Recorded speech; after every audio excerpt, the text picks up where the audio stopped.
Hello दोस्तों, हमारे YouTube channel में आप सभी का स्वागत है। तो दोस्तों, एचएल से रिलेटेड कुछ लेटेस्ट अपडेट्स हैं, जिन्हें हम इस वीडियो में डिस्कस करेंगे एंड उसके बाद हम टेक्निकल्स को भी डिस्कस करेंगे, ठीक है? चलो स्टार्ट करते हैं। फर्स्ट अपडेट क्या है? देखो, सफ़रान ने भारत के एएमसीए यानी कि एमका इंजन कार्यक्रम के लिए अपनी प्रतिबद्धता बढ़ाई। चलो विस्तार से थोड़ा समझते हैं इस चीज़ को। देखो, एरोस्पेस प्रौद्योगिकी में वैश्विक अग्रणी सफ़रान एरोस्पेस ने भारत के महत्वाकांक्षी उन्नत मध्यम लड़ाकू विमान यानी कि एडवांस्ड मीडियम कॉम्बैट एयरक्राफ्ट एमका कार्यक्रम के लिए 110 के एन इंजन के संयुक्त निर्माण के अपने प्रस्ताव को काफ़ी हद तक बढ़ा दिया है। एक प्रमुख विकास में फ्रांसीसी कंपनी ने इंजन के महत्वपूर्ण हॉट सेक्शन सहित संपूर्ण प्रौद्योगिकी हस्तांतरण यानी कि ट्रांसफर ऑफ टेक्नोलॉजी प्रदान करने की पेशकश की है। आगे बढ़ते हैं। यह कदम एरोस्पेस प्रौद्योगिकी में आत्मनिर्भरता की भारत की खोज में एक महत्वपूर्ण कदम है। नए प्रस्ताव के तहत इंजन पूरी तरह से भारत में निर्मित किया जाएगा, जिसमें घटक विशेष रूप से घरेलू कंपनियों से प्राप्त किए जाएंगे, जबकि सफ़रान और गैस टरबाइन रिसर्च एस्टेब्लिशमेंट यानी कि जीटीआरई नए इंजन पर संयुक्त बौद्धिक संपदा अधिकार बनाए रखेंगे। कोई निर्यात प्रतिबंध नहीं होगा, जिससे यह सुनिश्चित होगा कि भारत अपनी रक्षा और वाणिज्यिक ज़रूरतों के लिए इस तकनीक का लाभ उठा सकता है। काफ़ी बेहतरीन न्यूज़ आ रही है गाइज़। पहले हम इसे पूरा पढ़ लेते हैं, उसके बाद हम संक्षिप्त में डिस्कस करेंगे, ठीक है?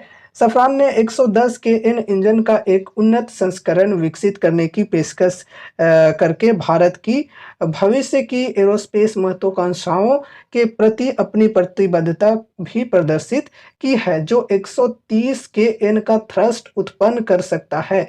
इस अधिक शक्तिशाली इंजन का उपयोग संभावित रूप से एमका के भविष्य के संस्करणों के लिए किया जा सकता है, या यहाँ तक कि एक उच्च बाईपास टर्बोफैन इंजन के आधार के रूप में भी इस्तेमाल किया जा सकता है, जिसका उपयोग भारत के परिवहन या क्षेत्रीय विमान कार्यक्रमों में किया जा सकता है।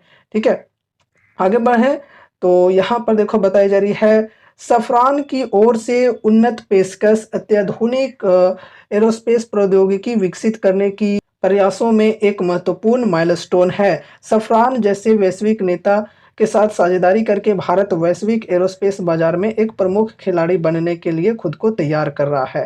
काफ़ी अच्छी न्यूज़ आ रही है गाइज यहाँ पर एमका के इंजन्स को लेकर। दोस्तों, हमने काफ़ी बार एमका को डिस्कस किया है आपके साथ कि ये जो एमका एयरक्राफ्ट है यानी कि एडवांस्ड मीडियम कॉम्बैट एयरक्राफ्ट, तो ये जो एयरक्राफ्ट है इसके ऊपर तैयारी चल रही है एचएल के द्वारा, एंड साथ ही साथ मार्क टू के अंदर भी काफ़ी ज़्यादा तैयारियां चल रही है। एंड इस चीज़ को लेकर अगर हम बात करें इंजन्स की, तो जो GF414 इंजन्स हैं इनको मैन्युफैक्चर करने के लिए जी के साथ एमओयू भी की जा रही है, ठीक है? तो ये तो मार्क टू की बातें रही। एमका की बात करें तो ये जो हमारी एयरक्राफ्ट है ये 5.5 जनरेशन की एयरक्राफ्ट है, जिसकी पहली उड़ान हमें देखने को मिल सकती है 2028 तक, ठीक है? तो इस चीज़ के लिए भी एचएल के द्वारा काफ़ी ज़्यादा ज़ोरों शोर से तैयारियां चल रही है। अब देखो इसी बीच यहाँ पर सफ़रान की एंट्री हो रही है। सफ़रान एरोस्पेस जो है ये बेसिकली एक फ्रांसीसी कंपनी है जो कि एरोस्पेस सेक्टर से बिलोंग करती है। एयरक्राफ्ट्स के इंजन्स वगैरह फिर मतलब हेलीकॉप्टर्स के इंजन्स वगैरह बनाने का काम करती है। हाल फिलहाल हमने ये भी डिस्कस किया था कि सफ़रान एंड एचएल इन दोनों ने एक साथ मिलकर एक लाइट कॉम्बैट हेलीकॉप्टर के लिए इंजन्स भी बनाई है, जिसे शक्ति इंजन्स के नाम से जाना जाता है, ठीक है? शक्ति इंजन्स जो है ये लाइट कॉम्बैट हेलीकॉप्टर्स हमारे हैं लाइक प्रचंड, तो उनके अंदर यूज किए जाते हैं। अब देखो इसमें देखो 100% टेक्नोलॉजी ट्रांसफ़र नहीं की गई है एचएल के साथ। तो अब खबरें ये आ रही है कि इस चीज़ से रिलेटेड मतलब जो शक्ति इंजन्स हैं एलसीएच वाले, वो शक्ति इंजन्स की 100% टेक्नोलॉजी ट्रांसफ़र लेने की कोशिश कर रही है एचएल। फिर जो एचएल की डिपेंडेंसी होगी सफ़रान पर, वो बिल्कुल ही ख़त्म हो जाएगी और यहाँ पर आत्मनिर्भरता की ओर एक और नेक्स्ट स्टेप फिर हमारा हो जाएगा, ठीक है? फिर हमारे जो देश में लाइट कॉम्बैट हेलीकॉप्टर्स बनाए जाएँगे, उनके अंदर ये जो शक्ति इंजन्स की नीड होगी वो एचएल खुद से पूरी कर सकती है। फिर इनको दूसरे के ऊपर डिपेंडेंट नहीं रहना होगा, ठीक है? तो दोस्तों ये तो रही एलसीएच के इंजन्स की बातें। अब यहाँ पर हम एमका के इंजन्स के बारे में डिस्कस करते हैं, ठीक है? तो दोस्तों जो हमारी एमका एयरक्राफ्ट आने वाली है, इसके इंजन्स को लेकर सफरान एरोस्पेस जो है इन्होंने अपने 110 केएन इंजन्स को सामने रखा है, ठीक है? 110 केएन इंजन्स का प्रस्ताव रखा है, ठीक है? कि हमारे इंजन्स को आप एमका एयरक्राफ्ट में यूज करें। एंड देखो इस चीज़ को लेकर यहाँ पर 100% टेक्नोलॉजी ट्रांसफ़र करने वाली है ये जो सफरान एरोस्पेस कंपनी है ये, ठीक है? अब देखो ऐसे में एमका के जो इंजन्स बनेंगे वो हमारे देश में ही बनेंगे, साथ ही साथ 100% टेक्नोलॉजी ट्रांसफ़र हो जाएगी। तो फिर यहाँ पर एक और आत्मनिर्भरता की ओर अगला कदम हो जाएगा, ठीक है? एंड एमका के जो इंजन्स हैं उनको बनाने में फिर कोई भी दिक्कतें नहीं होंगी और साथ ही साथ आगे चलकर जो भी ये इंजन्स की इस्तेमाल की जाएँगी अलग-अलग एयरक्राफ्ट्स में, उनसे रिलेटेड भी वैसी कुछ दिक्कतें नहीं हो पाएँगी, ठीक है? ऐसा नहीं है कि एमका के लिए ये इंजन्स बन रहे हैं तो सिर्फ़ एमका में ही यूज़ किए जाएँगे। जैसा कि यहाँ पर देख सकते हो अ, या यहाँ तक कि एक उच्च बाईपास टर्बोफान इंजन के आधार के रूप में भी इस्तेमाल किया जा सकता है, जिसका उपयोग भारत के परिवहन या क्षेत्रीय विमान कार्यक्रमों में किया जा सकता है, ठीक है? अब दोस्तों देखो होगा क्या कि एचएएल एंड डीआरडीओ दोनों जो है इस इंजन के ऊपर अपना विचार विमर्श करेंगे एंड उनको अगर एमका प्रोग्राम के लिए ये जो इंजन है ये ठीक लगती है तो फिर आगे चल करके भारत और फ्रांस के बीच ट्रांसफर ऑफ टेक्नोलॉजी भी देखने को मिल सकती है, हमें ऑफिशियली सुनने को मिल सकती है, ठीक है? ये इंजन्स की मैन्युफैक्चरिंग को लेकर। चलो अच्छी बात है। अब दोस्तों इसी के साथ यहाँ पर कुछ और भी अपडेट्स हैं। देखो परमाणु पनडुब्बियां बनाने में मदद करेगा फ्रांस। इस बीच नौसेना की ताकत बढ़ाने के लिए भारत अपने रणनीतिक रक्षा साझेदार फ्रांस के साथ एक और बड़ा कदम उठाने जा रहा है। दरअसल हिंदुस्तान टाइम्स की रिपोर्ट के अनुसार फ्रांस की इमैनुअल मैक्रों सरकार भारत के साथ परमाणु हमलावर पनडुब्बियों के निर्माण पर चर्चा करने और उनका समर्थन करने के लिए तैयार है। तो दोस्तों न्यूक्लियर सबमरीन्स के डेवलपमेंट को लेकर के यहाँ पर चर्चा करने और उनका समर्थन करने के लिए जो फ्रांसीसी गवर्नमेंट है इमैनुअल मैक्रों ये रेडी हैं, काफ़ी अच्छी बात है। ऐसे में आगे चल कर के हो सकता है कि कोई फ्रांसीसी सबमरीन्स वाली कंपनी एंड जो इंडियन सबमरीन वाली कंपनी मज़गांव डॉक सी बिल्डर्स है इनके बीच में एमओयूज वगैरह हमें देखने को मिल सकता है, ठीक है? एंड देखो आगे और भी कुछ चीज़ें बताई जा रही है और भारत को 110 kilo Newton thrust aircraft engine और पूर्ण क्षमता वाले अंडर वाटर ड्रोन के लिए 100% प्रौद्योगिकी हस्तांतरण की पेशकश कर रहा है। तो दोस्तों जो कि अभी हमने डिस्कस किया 110 के इन एयरक्राफ्ट इंजन के बारे में अभी, ठीक है? वही इंजन की बात यहाँ पर हो रही है एंड साथ ही साथ देखो पूर्ण क्षमता वाले अंडर वाटर ड्रोन के लिए भी 100% टेक्नोलॉजी ट्रांसफर हो सकती है आगे चल करके भारत और फ्रांस के बीच। चलो काफ़ी बेहतरीन है। अब चलो नेक्स्ट अपडेट को यहाँ पर हम डिस्कस करते हैं। देखो डीआरडीओ प्रमुख ने माना कि तेजस के साथ कावेरी इंजन का विकास एक नौसिखिया गलती थी, भविष्य के इंजनों के लिए नई राह तलाशी।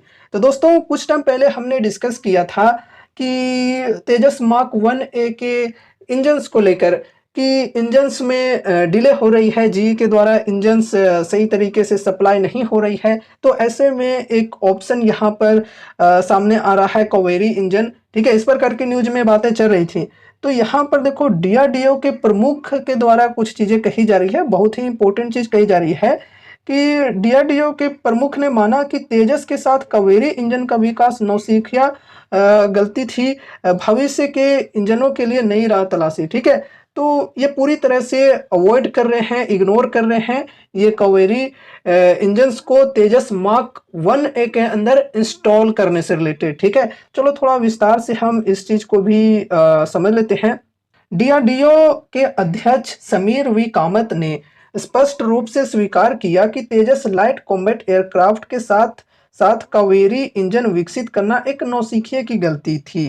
ये चीज़ें यहाँ पर कही जा रही हैं। उन्होंने बताया कि यह दृष्टिकोण एरोस्पेस उद्योग में असामान्य है, जहाँ प्लेटफ़ॉर्म आम तौर पर मौजूदा इंजनों के इर्द-गिर्द डिज़ाइन किए जाते हैं। उन्होंने जोर देकर कहा कि इंजन विकास एक लंबी और जटिल प्रक्रिया है, जिसमें अक्सर 15 से 20 साल लग जाते हैं। भविष्य के जोखिमों को कम करने और अगली पीढ़ी के उच्च थ्रस्ट इंजनों के विकास में तेजी लाने के लिए डीआरडीओ सक्रिय रूप से अंतर्राष्ट्रीय मूल उपकरण निर्माताओं यानी कि ओरिजिनल इक्विपमेंट मैन्युफैक्चरर्स के साथ सहयोग की तलाश कर रहा है। फ्रांस से सफ्रान, यूके से रोल्स रॉयस और यूएस से जनरल इलेक्ट्रिक संभावित भागीदारों में से हैं। महत्वपूर्ण बात यह है कि सफ्रान और रोल्स रॉयस दोनों ने आश्वासन दिया है कि किसी भी सहयोगी विकास के दौरान उत्पन्न बौद्धिक संपदा भारत के पास होगी, जिससे देश की स्वदेशी क्षमताओं को बल मिलेगा। दोस्तों अब देखो यहाँ पर काफ़ी अच्छी बातें ये कही जा रही है कि इंडिया के पास ये कुछ 3 कंट्रीज के ऑप्शंस हैं इंजन्स को लेकर। फर्स्ट तो यहाँ पर फ्रांस से सफ्रान, जिसके बारे में अभी हम लोग डिस्कस कर रहे थे, सफ्रान एरोस्पेस। एंड उसके बाद यूके से है रोल्स रॉयस। रोल्स रॉयस की सिर्फ गाड़ियाँ नहीं होती है गाइज, रोल्स रॉयस जो है ये एयरक्राफ्ट्स के लिए इंजन्स भी बनाने का काम करती है, काफ़ी बड़ी कंपनी है। और यूएस से जनरल इलेक्ट्रिक, ठीक है, जनरल इलेक्ट्रिक की तो यार बात ही मत करो, है तो कंपनी बढ़िया, लेकिन हमारे साथ आजकल क्या कर रही है ये कंपनी, ये तो आप सभी को भली भांति आइडिया होगा ही, ठीक है। इंजन्स की सप्लाई जो जनरल इलेक्ट्रिक है वो सही तरीके से नहीं कर पा रही। सही तरीके से क्या कहें यार, अभी तक एक भी इंजन सप्लाई नहीं की है इंडिया को, जबकि मार्च 2024 में ही फर्स्ट इंजन इनको देने थे, ठीक है। लेकिन अभी तक वैसी कुछ भी यहाँ पर हमें सप्लाई देखने को नहीं मिले हैं। अब दोस्तों यहाँ पर देखो, अगर हम फ्रांस से सफ्रान और यूके से रोल्स रॉयस की बात करें, तो इन दोनों ने भारत को आश्वासन दिया है कि किसी भी सहयोगी विकास के दौरान उत्पन्न बौद्धिक संपदा भारत के पास होगी। यानी कि आश्वासन दिया है कि आगे चलकर कोई भी सहयोगी विकास के दौरान हम ट्रांसफर ऑफ टेक्नोलॉजी करेंगे भारत के साथ, ठीक है। तो भारत को ये आश्वासन दिया है कि हम आपके साथ अपना टेक्नोलॉजी ट्रांसफर करेंगे, जिससे देश की स्वदेशी क्षमताओं को बल मिलेगा। तो काफ़ी अच्छी बात है यहाँ पर इंजन्स को लेकर, ठीक है। अब दोस्तों नेक्स्ट अपडेट को डिस्कस करते हैं, जो कि है NAL के RTA-90 ने उड़ान भरी, भारत का पहला स्वदेशी क्षेत्रीय विमान वास्तविकता के करीब। अब दोस्तों यहाँ पर डिफेंस एयरक्राफ्ट्स की बातें नहीं हो रही हैं, अब यहाँ पर रीजनल एयरक्राफ्ट्स की बातें हो रही हैं। देखो NAL यानी कि नेशनल एरोस्पेस लेबोरेटरीज के RTA-90 यानी कि रीजनल ट्रांसपोर्टिंग एयरक्राफ्ट 90 ने उड़ान भरी, भारत का पहला स्वदेशी क्षेत्रीय विमान वास्तविकता के करीब है। चलो थोड़ा विस्तार से हम इस चीज़ को भी डिस्कस करते हैं। भारत राष्ट्रीय एरोस्पेस प्रयोगशालाओं यानी कि NAL के महत्वाकांक्षी क्षेत्रीय परिवहन विमान RTA कार्यक्रम के साथ विमानन उद्योग में एक महत्वपूर्ण छलांग लगाने के लिए तैयार है। RTA-90 की संकल्पनात्मक डिजाइन पूरी होने वाली है और परियोजना परिभाषा चरण PDP अच्छी तरह से चल रहा है, जो भारत के पहले घरेलू क्षेत्रीय विमान के लिए मंच तैयार कर रहा है। आगे बढ़ते हैं। नागरिक उड्डयन मंत्री KR नायडू ने स्वदेशी विमान निर्माण के लिए सरकार के मजबूत समर्थन की पुष्टि की है। RTA का विकास इस आत्मनिर्भरता पहल का एक महत्वपूर्ण हिस्सा है। NAL का अनुमान है कि इस परियोजना के लिए लगभग $2 बिलियन के निवेश की आवश्यकता होगी और कुशल प्रबंधन सुनिश्चित करने के लिए इसे एक विशेष प्रयोजन वाहन यानी कि SPV के माध्यम से निष्पादित किए जाने की संभावना है। RTA का निर्माण मुख्य रूप से भारत में होगा, जिसमें HAL और निजी क्षेत्र की कंपनियां महत्वपूर्ण भूमिका निभाएंगी। भारत की निजी क्षेत्र की कंपनियों का बढ़ता समूह, जो पहले से ही बोइंग और एयरबस जैसे प्रमुख विमान निर्माताओं को घटक आपूर्ति कर रहा है, कुशल उत्पादन सुनिश्चित करने में सहायक होगा। RTA कार्यक्रम भारतीय विमानन के लिए एक महत्वपूर्ण क्षण है। इस विमान के सफल विकास और उत्पादन से एरोस्पेस क्षेत्र में भारत की आत्मनिर्भरता को काफ़ी बढ़ावा मिलेगा। RTA में महत्वपूर्ण आर्थिक अवसर पैदा होने की क्षमता भी है। जो भारत के भीतर क्षेत्रीय हवाई यात्रा की बढ़ती मांग को पूरा करेगा और संभावित रूप से एक प्रतिस्पर्धी निर्यात उत्पाद बन जाएगा। आरटीए 90 केवल एक विमान नहीं है, यह विमानन उद्योग में भारत की महत्वाकांक्षा और तकनीकी कौशल का प्रतीक है। तो दोस्तों न्यूज काफ़ी बेहतरीन आ रही है यहाँ पर आरटीए 90 एयरक्राफ्ट से रिलेटेड, जो कि बेसिकली एक रीजनल एयरक्राफ्ट है। देखो जैसा कि आप सभी को पता हुआ कि एचएल जो है ये डिफेंस सेक्टर के लिए एयरक्राफ्ट्स एंड हेलीकॉप्टर्स वगैरह बनाने का काम करती है। लेकिन साथ ही साथ यहाँ पर अब देखो एचएल के जो कदम हैं वो रीजनल एयरक्राफ्ट्स के अंदर भी बढ़ रहे हैं बहुत ही बेहतरीन तरीके से। अगर हम आरटीए 90 एयरक्राफ्ट की बात करें तो ये जो एयरक्राफ्ट है इनके डिजाइनिंग का काम है एनएएल का, यानी कि नेशनल एरोस्पेस लेबोरेटरीज का। एंड अगर हम मैन्युफैक्चरिंग की बात करें तो मैन्युफैक्चरिंग का काम है एचएल का। ठीक है, तो आने वाले समय में जो भी क्षेत्रीय विमान यानी कि रीजनल एयरक्राफ्ट्स भी बनाए जाएंगे हमारे देश में, तो उसके लिए भी एचएल को बढ़िया तरीके से ऑर्डर्स मिल सकते हैं। और देखो यहाँ पर ये कही जा रही है कि भारत का पहला स्वदेशी क्षेत्रीय विमान अब वास्तविकता के करीब है। और यहाँ पर ये जो एयरक्राफ्ट है इसने पहली उड़ान भी भर ली है। काफ़ी अच्छी बात है गाइज, काफ़ी बेहतरीन न्यूज आ रही है यहाँ पर आरटीए 90 से रिलेटेड। अब देखो गाइज इस प्रकार की चीज़ें होती हैं तो हमारे देश में आत्मनिर्भरता बढ़ेगी और साथ ही साथ देखो गवर्नमेंट की जो सपोर्ट है वो भी काफ़ी बेहतरीन मिल रही है। जो नागरिक उड्डयन मंत्री हैं केआर नायडू जी, इन्होंने बताए हैं कि इस परियोजना के लिए लगभग 2 बिलियन डॉलर के निवेश की आवश्यकता होगी, जो कि गवर्नमेंट है वो यहाँ पर पूरी कर सकती है हमारी।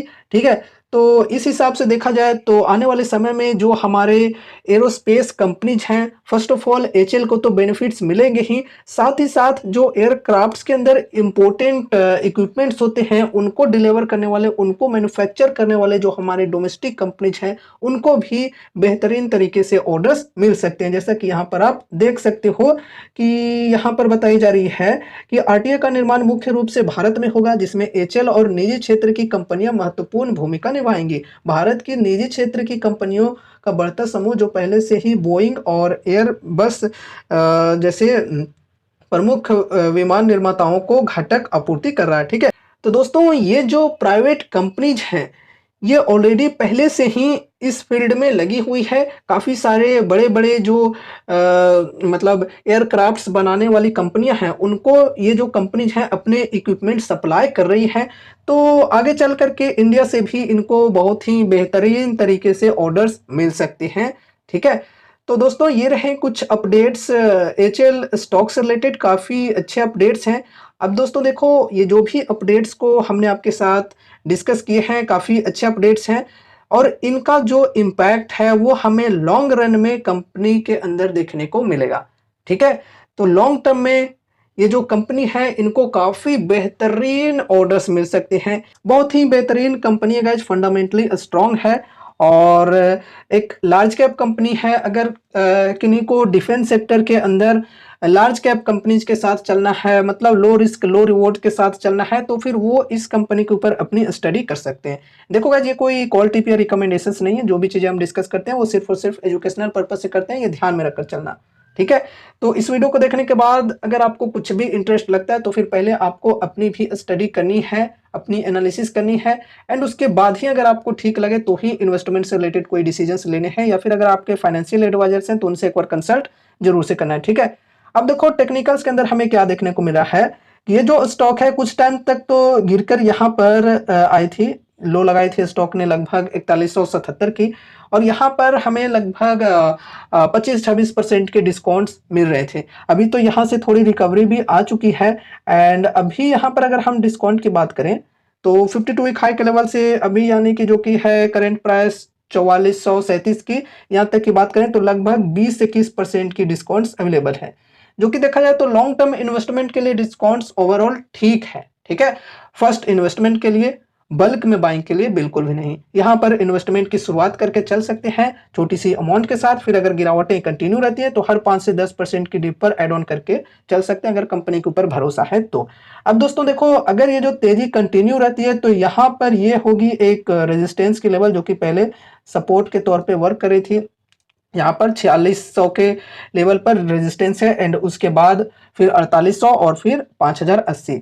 अगर गिरावटें हमें देखने को मिलती है, ये जो रेजिस्टेंस की लेवल है यहाँ से अगर प्रॉफिट बुकिंग चालू हो जाती है तो फिर नेक्स्ट सपोर्ट की लेवल होगी हमारी ये, ठीक है, 4177 की, ठीक है, एंड उसके बाद 4000 की। तो दोस्तों ये रहे सपोर्ट एंड रेजिस्टेंस के लेवल्स, और उम्मीद है कि इस वीडियो के माध्यम से आपको कुछ यूजफुल इन्फॉर्मेशंस मिले होंगे।